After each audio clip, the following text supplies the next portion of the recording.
దాంతో పాటు అధ్యక్ష ప్రతినిత్యం మహిళా తల్లులకు గతంలో ఈ సిలిండర్ల వ్యవస్థను కూడా తీసుకొచ్చింది కాంగ్రెస్ ప్రభుత్వమే, ఇందిరాగాంధీ. ఆనాడు కట్టెల పొయ్యి మీద ఊదు గొట్టం ద్వారా ఏదైతే వంట చేస్తున్నప్పుడు టీబీ వస్తే ఏదైతే అనారోగ్యం పాలవుతుందో కట్టెల పొయ్యి పైన కాకుండా సిలిండర్ ద్వారానే మన కార్యక్రమాలు అమలు చేసే విధంగా ఉండాలని చెప్పి గ్యాస్ సిలిండర్ వ్యవస్థను తీసుకొచ్చింది ఆనాడు ఇందిరమ్మ. ఆ తల్లి పేరు ఇందిరమ్మ రాజ్యం అంటున్నాం. అలాంటి గ్యాస్ సిలిండర్ కు ఈరోజు 500 రూపాయలకి ఇచ్చే కార్యక్రమం ఏదైతే సబ్సిడీ ఇస్తున్నామో అది కూడా అధ్యక్ష ఇప్పటి వరకు ప్రతి నెల 433 కోట్ల రూపాయల సబ్సిడీ కింద చెల్లిస్తున్న అంశాన్ని ఈ సందర్భం గుర్తు చేస్తూ ఆరోగ్యశ్రీ అధ్యక్ష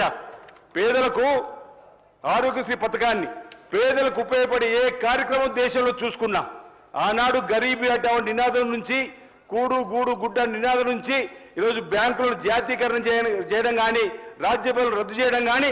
పేదలకు మేలైన కార్యక్రమం పోటు భూములు పంపిణీ చేసే కార్యక్రమం ఇల్లు లేని వారికి ఇల్లు ఇచ్చే ఇందిరమ్మ ఇల్లు ఈ విధంగా చెప్పుకుంటూ పోతే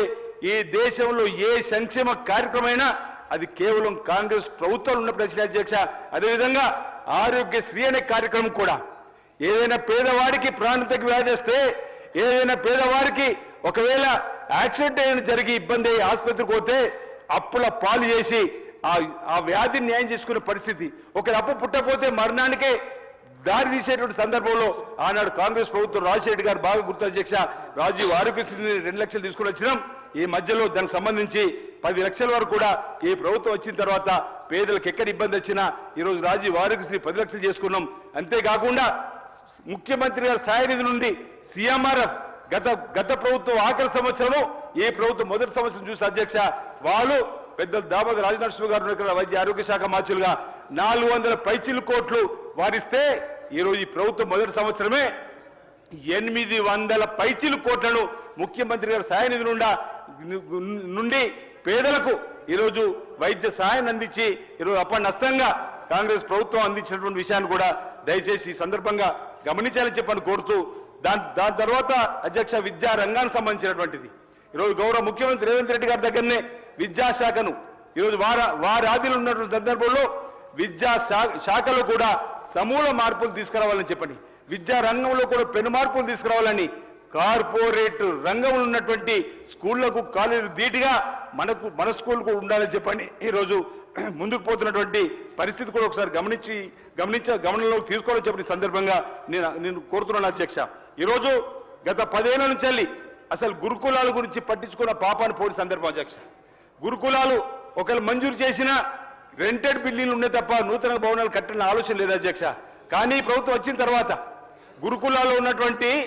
డైట్ ఛార్జీలు కానీ కాస్మెటిక్ ఛార్జీలు కానీ ఎవరు ఊకందని విషయం అధ్యక్ష. పెరిగిపోతున్న నిత్యావసరాలు దృష్ట్యా పెరుగుతున్నటువంటి ధరలకు అనుగుణంగా అక్కడ ఉన్నటువంటి వారికి బిల్స్ పోతలేమని చెప్పండి 40% డైట్ ఛార్జీలు 200% కాస్మెటిక్ ఛార్జీలు అధ్యక్ష. ఈ హౌస్లో ఉన్న ఎమ్మెల్యేలందరూ కూడా వివిధ హోదాల నాయకులందరూ కూడా ఒకరోజు గురుకులకు వెళ్ళి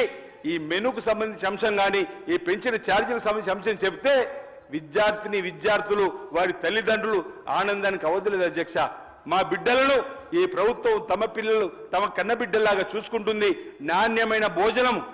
నాణ్యతతో కూడినటువంటి విద్యను అందిస్తూ ఈరోజు గురుకులాలను పటిష్టం చేస్తుందని చెప్పని ఈరోజు పేద ప్రజలకు సంబంధించి కుటుంబాలు ఉన్న వాళ్ళు ఈరోజు అభినందిస్తున్న సందర్భం అధ్యక్ష. మేము కూడా వెళ్ళినాం, వేములవాడలో కానీ సిరిసిల్లలో అనేక ప్రాంతాల్లో వెళ్తే ప్రతి ఒక్కరు కూడా ఆనంద బాష్పాలు దాల్చినటువంటి పేద కుటుంబాల తల్లిదండ్రులు కూడా దగ్గర ఉండి చూసిన అధ్యక్ష. ఈ విధంగా మేము ఆలోచన చేయలేమని మనం 3 మాసాలకు సరిపడా ఏదైతే ఏ రోజు ఏవి ఇవ్వాలి నాణ్యమైన ఫుడ్ అనేది కూడా ఈరోజు మనం ఇచ్చిన సందర్భాన్ని కూడా దయచేసి ఈ సందర్భంగా నేను గుర్తు చేస్తూ ఈరోజు ఎస్సీ ఎస్టీ బీసీ మైనార్టీ పిల్లలకు సంబంధించి ఈరోజు ఇంకా మరింత ముందుకు తీసుకొని పోవాలని చెప్పని ఈరోజు నిన్న 3 రోజుల క్రితమే గౌరవ ఉప ముఖ్యమంత్రి బట్టి విక్రమార్క గారు కూడా మనకు చెప్పడం జరిగింది అధ్యక్ష. ఈరోజు యంగ్ ఇండియా స్కూల్ అంటే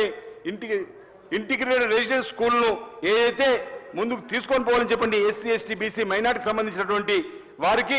55